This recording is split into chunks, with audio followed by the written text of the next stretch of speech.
So it's nice to be back home where where my roots started. So maraming salamat po sa invitasyon. At katulad ng alam natin, good morning po sa inyong lahat. And I'm so happy to be with you today dahil kahit papano ay nakita-kita tayong muli dito po sa ating Real Estate Academy. I will always shout it to the world kahit saan ako mapunta at alam nung makasama ko doon, lagi kong binabanggit, no, na ang aking Real Estate Academy is Real Estate because in the first place, from government employee, the first lessons, the rudiments of real estate, I really learned from Real Estate, especially yung tinatawag na salespreneurship.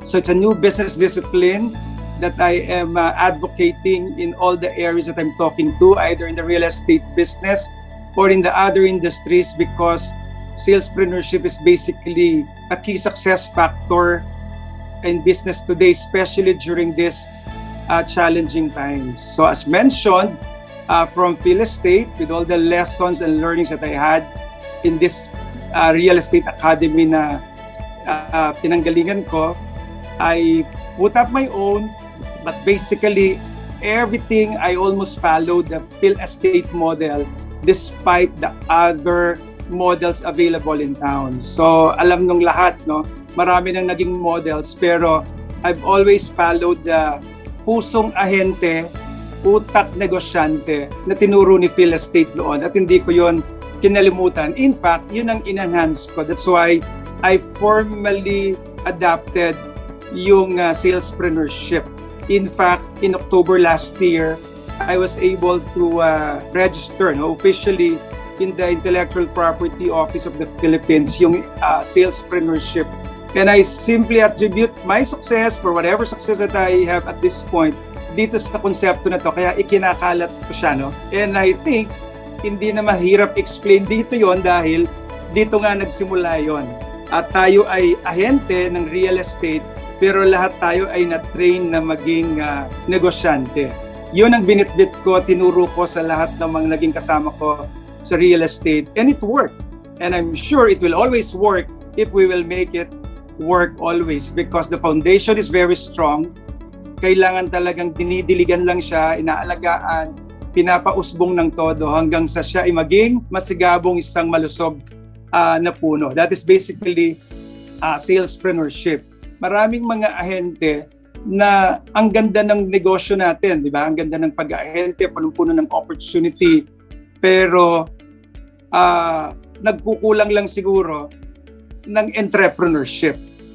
Marami namang mga negosyo na ang ganda ng simula pero nagsasara bandang huli kasi kulang ng salesmanship. Ibig sabihin, dapat laging magkasama yan. Hindi dapat pinaghihiwalay yon.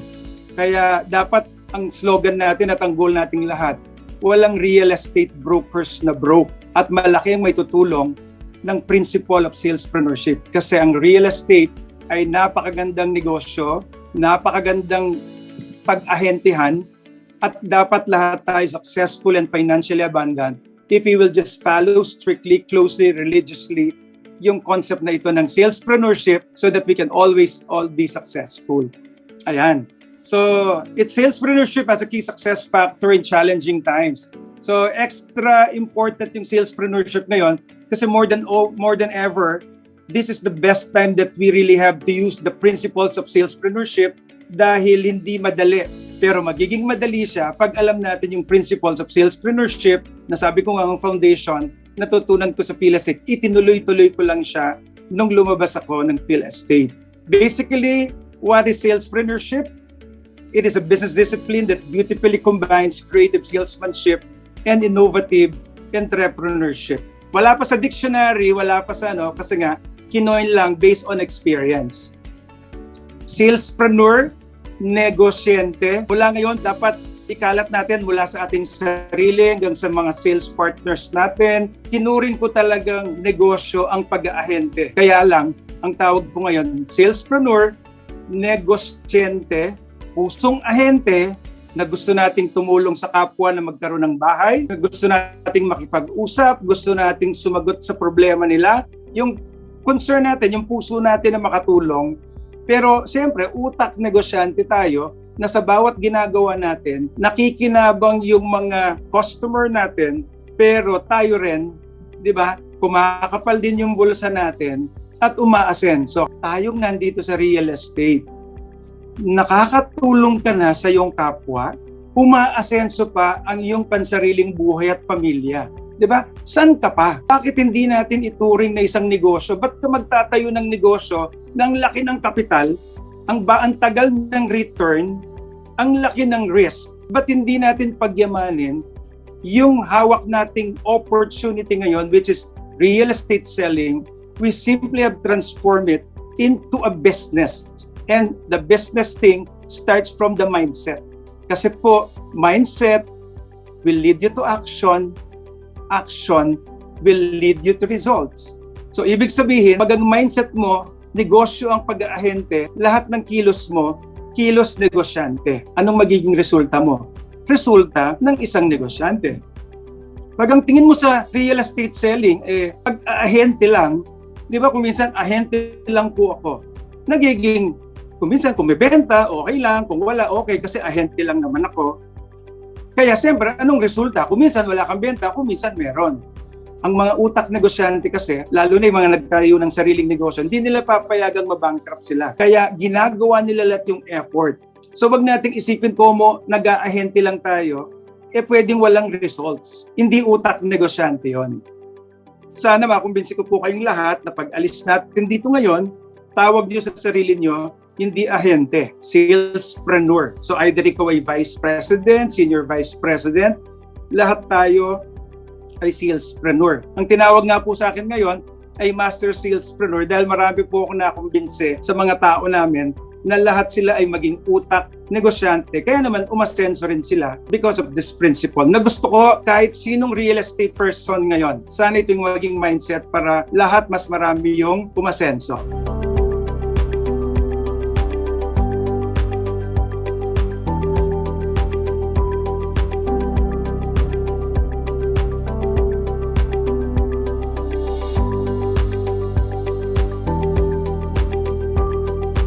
Ano ba yung pillars ng salespreneurship? Madali silang tandaan. Pag ginawa natin yung formula na to, especially during this time of crisis, hindi po tayo maapektuhan sa benta natin. At the same time, mas magiging solid pa yung sales business natin. Because under the CARE formula, the 4 pillars of salespreneurship are: number 1, as I mentioned kanina, create a value for your product and service, and you have a good start. When you create your value, you have to start accessing the right target market that needs your value. Ito na po yung tinatawag nating, don't work hard, just work smart. Go to the right target market that needs the value of your product. Number 3, letter R, reinforce that. Pag nakita mo na yung tama, reinforce that access and convert that into business. Wala nang patumpik-tumpik pa. Sa sales process natin, ito yung tinatawag na closing the sale. We can use the killer instinct closing na when the buyer's ready to buy, qualified naman siya at may pambayad siya, close the sale.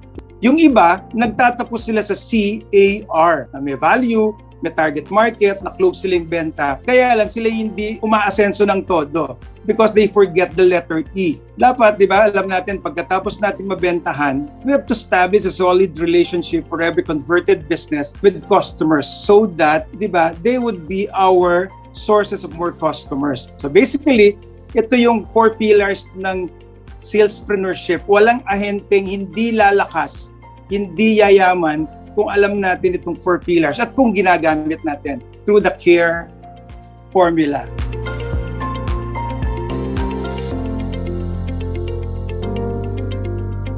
So sana po, check nyo lang kung alin yung meron kayo dito. Kung check, congratulations. Kung sa tingin yung meron tayong kailangang improvein, it's never too late. Sabi ko nga po, wala yan sa sitwasyon ngayon, nasa inyong disposition at nasa inyong conviction that we have to grow big and to become successful. Wala po sa edad, laging nasa abilidad natin yan na gawin yung dapat gawin. At alam kong kaya po natin gawin yun.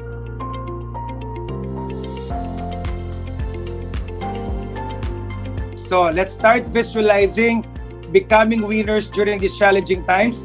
and that this is not magic, di ba? It's the law of attraction that would work for us. What we think about, we will become. So let's all be winners during and after this crisis.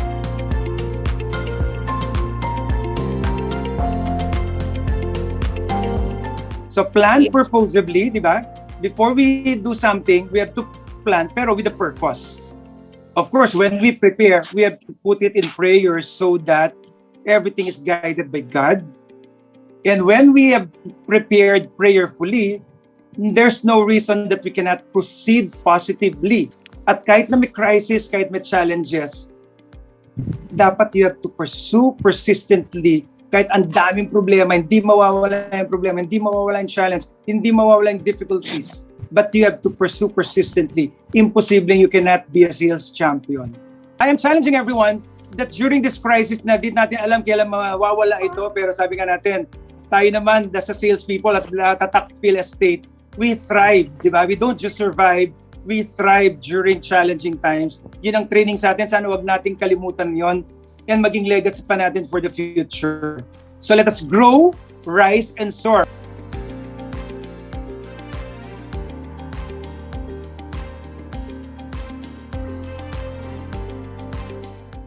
And finally, ladies and gentlemen, itong wag niyong kalilimutan. To really become successful in the field of real estate and remain to be the best in the real estate industry, always have real core in your hearts. F stands for focus. Alam natin, what we focus on expands. Letter I is all about integrity. Integrity is everything, especially in dealing with our sales partners and in dealing with our customers. Letter L stands for likability. Before a buyer buys from you, he must like you. Para magstay sa'yo ang tao mo, dapat gusto ka muna niya, then he would trust you. And that's the best way to retain people and retain customers if you can maintain your likability as a person. Letter C stands for commitment. I guess no one will disagree about commitment. Yung hanggang sa huling sandali, you're willing to give everything a chance so that you can be the best. Letter O stands for optimism. Alam nating mahirap ang panahon na to, challenging ito, pero dapat laging buo yung loob natin. Dapat optimism, spread natin siya sa lahat. There's always a positive side of every situation, however negative. It's all about optimism. At kanina, pinag-usapan natin, of course, yung resilience. Ang sagot lang sa crisis ngayon, resilience, adaptability, being flexible to the situation. And finally, who would question letter E? It's all about excellence.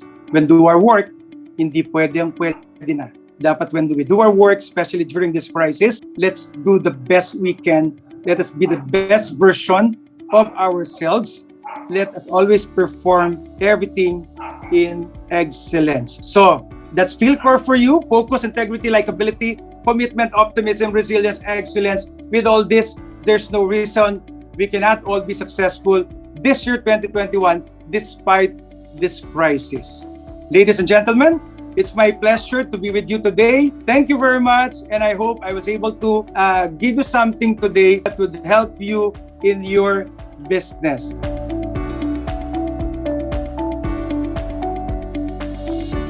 Thank you, Sir Billy. Billy, thank you very Thank much. you. No, Very proud of you. enlightening, very Sana po. inspiring. God Meron bless po you, kayong- Billy. Kung Sana meron po hindi ito question, yung just huli. feel free to ask yan. Kung yung Billy, kung gusto sana ano, hindi ito yung huli. I remember you, Billy, as saying na to think is to create is one of your original mantras. I am really so grateful that I witnessed you when you were starting, and I really saw you how you grow, and then I'm so amazed and so by your success, and you're already mentoring people, and I know you're very successful. You go by you walk your talk, and until now you're very humble. With Phil Estate, I always say, now, yan si Sir Billy, taga Phil Estate yan, sabi ko. And I'm very proud of him. He has reached this far already. Congratulations, Sir Billy. you have always been a good speaker, and a trainer, Billy. And we all admire you for that.